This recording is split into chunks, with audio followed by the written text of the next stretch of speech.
I've been using Windows 11 as my main operating system for about a month now, and I've been using my unattended Winstall version of Windows 11. And although I find it much better to use Windows 11 without all of the bloatware and unnecessary stuff running in the background, there are still some things I don't like about Windows 11, and that is the taskbar, start menu, and right-click menu. Now the good news is there are a lot of programs that you can use to replace the shell in Windows 11, and that's what the next few videos are going to be about on my channel. If you want to check out the other videos, go ahead and look at the description of this video, and I'll have all of those videos linked in a playlist that you can go ahead and watch. Now in this video, I'm using a stock version of Windows 11. I'm not using a deep loaded version. And as you can see, it's got the normal taskbar here as well as the normal start menu. Now the software that I want to show you in this video is called a RetroBar, and I'll obviously have all of this linked in the description down below. But a RetroBar is a free app, and it basically brings back the classic Windows taskbars on modern versions of Windows. So basically you can get these old taskbars back from previous versions of Windows on Windows 7, 8, 10, and 11.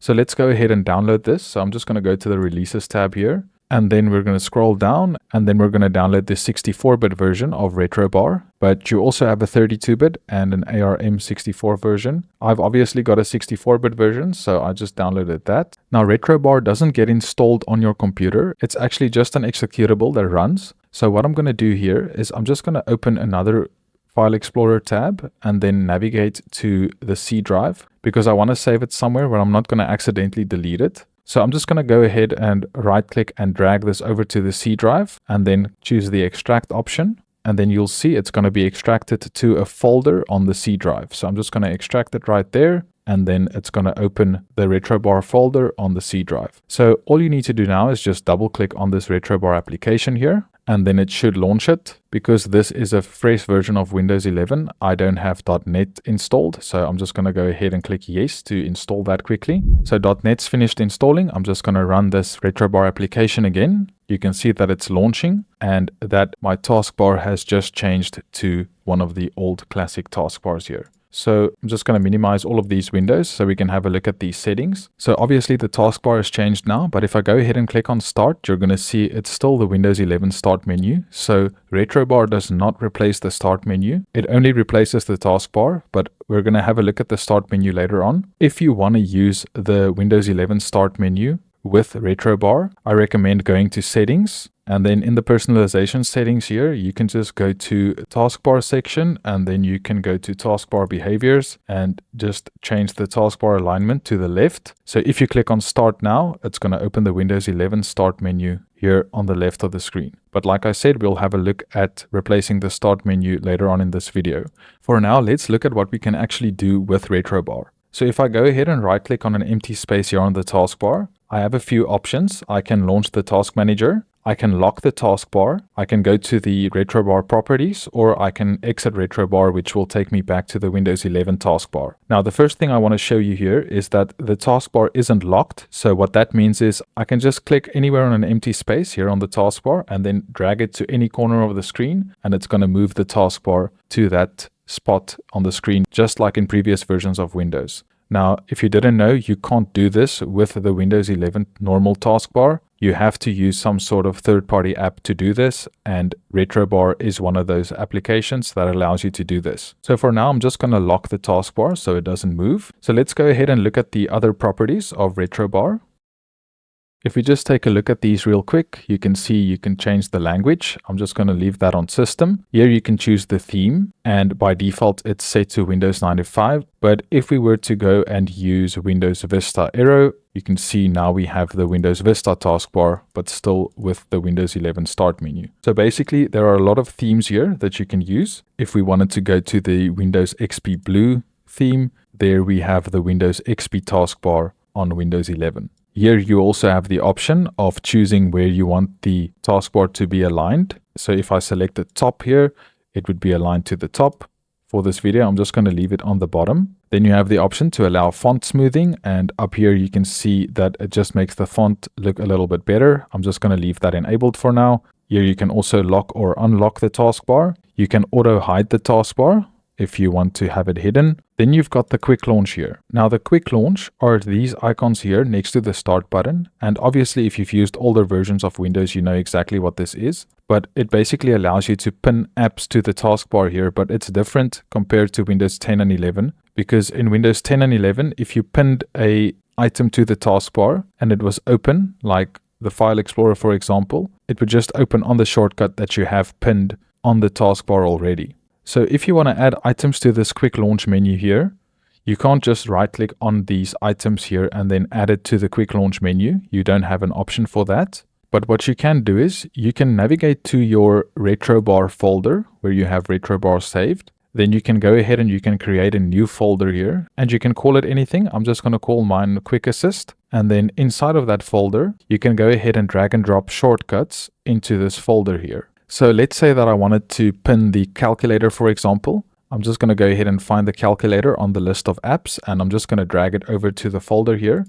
And you can see it's going to create a shortcut for the calculator. Let's just go ahead and add another app as well. Let's use the Microsoft Store, for example. And these are just examples. The most important thing is you want to add the shortcuts of these programs inside of your Quick Assist folder. So if you go ahead and go back to the RetroBar properties and you click on select location, you can navigate to your RetroBar folder and then select the Quick Assist folder because that's where the shortcuts are saved that you want to have on your quick access toolbar. So if I go ahead and click on select folder, you can see I have those items pinned on the quick access here. So if I click on the calculator, it's going to launch the calculator. If I click on the Microsoft Store, it's obviously going to launch the Microsoft Store. But now you'll see Edge and the File Explorer are missing. So let's just go ahead and add those as well.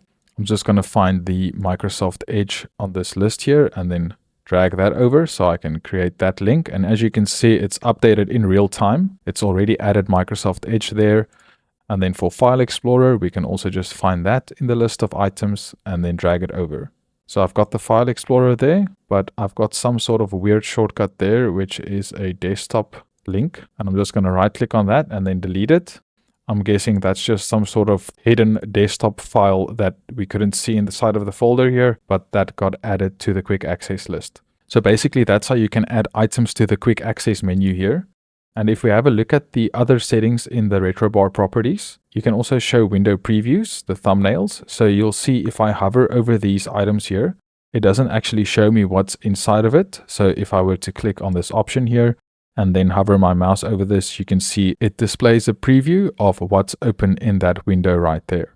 Now, if we go over to the notification area here on the right, if you click on these options here, it still opens the Windows 11 flyout menu and the same with the sound and the network. So that isn't changed. It's basically the same that you have with the start menu. It's only a taskbar replacement, but you have some options here where you can either show or hide the clock. You can show your input language. You can add the show desktop button. So if you click on that, it basically takes you directly back to the desktop. And you can also collapse the notification area icons, which basically just hides them. So you need to click on the arrow here so you can see all of the icons in the system tray. And then if you have that selected, you can also customize it and you can basically change the behaviors of these items. So if I wanted to hide OneDrive, I can click on this and I can just remove it so it's never shown. And you can do the same for any of these other entries that you have on this list here. And you obviously also have some other options that you can also select here. I'm just going to leave it like this for now. And then if we go to the advanced section, if you're planning on using RetroBar as a permanent replacement for the Windows 11 taskbar, you can select this option here. So it automatically launches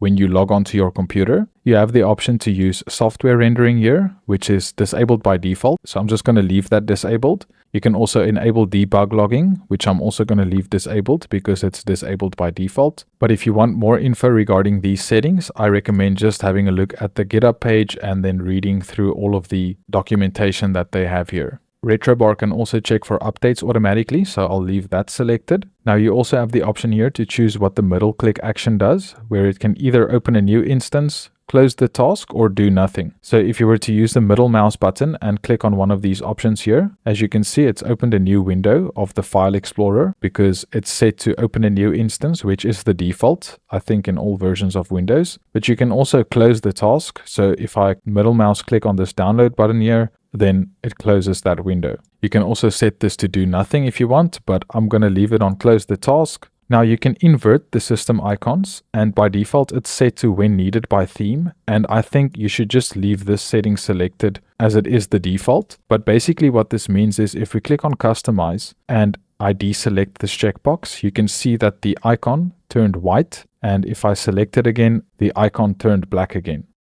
Like I said, I would just recommend leaving this on the default, which is when it's needed by theme. Then you have some settings for multiple displays where you can show this taskbar on all of your displays. And then if you select this, you also have some options on where you want all of these tasks to be shown at. I'm just going to deselect it for this video. And then lastly, you have some options with regards to the taskbar scale. So right now 100% is selected, which is the default, but you can also increase this. So you'll see if I change this to 200, the taskbar has gotten huge. Now for the recording of this video, if I go to the display settings, I am using a scale of 125%, so it's even bigger than it would normally be. But I guess most of the time people will just be using 100% for the taskbar scale, unless maybe you have a very high resolution and it's hard for you to see the taskbar or click on it, then you can also just increase it. That's totally up to you and your personal preference. So that's basically all of the settings, but what I still want to show you is if we go to the themes here, you can add even more themes here, and I quickly want to show you how to do that. So if we go to the Tech Syndicate YouTube channel, which is where I initially saw RetroBar, so shout out to him. This guy actually created some dark mode RetroBar themes that he uploaded on DeviantArt. But if you actually go to his video here, you have the option of downloading it directly. So I'm going to go ahead and do that. And that also downloads a zip file. So if I go ahead and open that, and once again, I just put this beside my RetroBar folder here. If I go ahead and open this zip file here, there's going to be two folders, resources and themes. So if I just take these two folders and then extract them to the RetroBar folder, and we go ahead and close these folders. If we go to the theme section, you should see these themes here. And if you don't, just go ahead and restart your PC. Then once it's restarted, you can just go to the properties again. And then if you go to themes, you should now have the Tech Syndicate dark mode themes here. So as you can see, I've got dark mode Windows XP.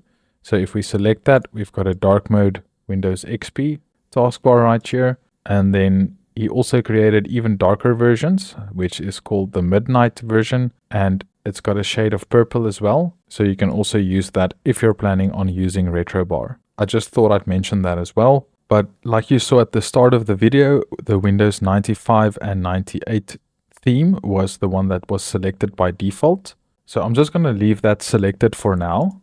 Now what I want to show you next is what you can do with regards to the start menu here. A free program that you can use for the start menu is called OpenShell. And it's a fork of the original project called Classic Shell, which was last updated in 2017. So don't make a mistake and use Classic Shell, especially not on Windows 11, because it's not going to work properly. You want to use OpenShell. So I'm just going to go ahead and download the latest release of OpenShell as well, and then download the exe file. And unlike RetroBar, OpenShell is actually a program that gets installed onto your computer. So I'm just going to go ahead and install that on the computer quickly. And then finish. And that's it for the OpenShell installation. We've got it installed now. Now, the very first time I'm going to click on Start Now, it's going to open a settings window. So I'm going to go ahead and click on Start. And you'll see it didn't open the Windows 11 menu. It opened the OpenShell settings. By default, it's going to be set to the Windows 7 style. But you also have some other options here, which is the Classic with 2 columns and then the Classic style. And you can see a preview of what it will look like here. For the sake of this video, I'm just going to use the Windows 7 style selected. And what I normally do is I just go to the skin tab, and then instead of using the immersive skin, I use the Windows Aero skin. So I'm going to select that. And if I click on the start button now, you'll see I've got a new start menu, which basically resembles the Windows 7 start menu. Now at the top here, you'll see if I click on this start menu, which is the Windows start menu, it's going to bring back the Windows 11 start menu. What you can do is if you don't want to use that, you can just right click on it and then unpin it from the OpenShell start menu here. And then you have all of these options. Now you can unpin these programs as well and remove them from this list. And then you can pin your own apps if you go to all programs. Let's say, for example, I wanted to pin Microsoft Edge. I can just right click on it and then I can pin it to the OpenShell start menu. So if I go back, Microsoft Edge will now be pinned on the start menu here. What's nice about this is you also have the option to go to the control panel items directly from this start menu here, exactly like you had it in the previous versions of Windows. And if I were to click on devices and printers, it actually takes you to the old devices and printers window, because normally the control panel in Windows 11 would take you to the new settings menu. So this also gets rid of that and just takes you directly to the old menus in Windows 11. So basically, if you're someone who's using Windows 11 or who's going to switch to Windows 11 and you want to have the experience of the old versions of Windows, then you can use these two programs in conjunction with each other to get that sort of experience on Windows 11. Now, something else I just want to show you is if you want to get back to the OpenShell settings, you can just go to the Start button and then go to All Programs. And then in the OpenShell folder, you'll have the OpenShell menu settings, which will take you back to this settings menu here. And you can click on this button here to show all of the settings that you can set. But like I said, OpenShell is highly customizable, and the point of this video wasn't really to show OpenShell. I just wanted to make you aware of RetroBar, but because it doesn't replace the Windows 11 start menu as well, I just wanted to show you OpenShell in case you weren't aware of that. If you want to reverse this entire process, the first thing you can do is you can just right click on the taskbar and then click on Exit RetroBar. Then you can open the File Explorer. You can navigate back to the folder where you extracted RetroBar. And then you can just simply go ahead and you can just delete this folder because it's not a program that got installed on the computer. It's just an executable file that runs every time you start up your computer. Now for the OpenShell menu, you'll see if I click on the Start button with the Windows 11 taskbar, it's still got the OpenShell menu. So if you wanted to, you can just use the OpenShell start menu with the Windows 11 taskbar. But if you want to uninstall this, you can basically just go to the control panel, to Programs and Features, and then you'll have OpenShell listed as an installed program, and you can just go ahead and uninstall that.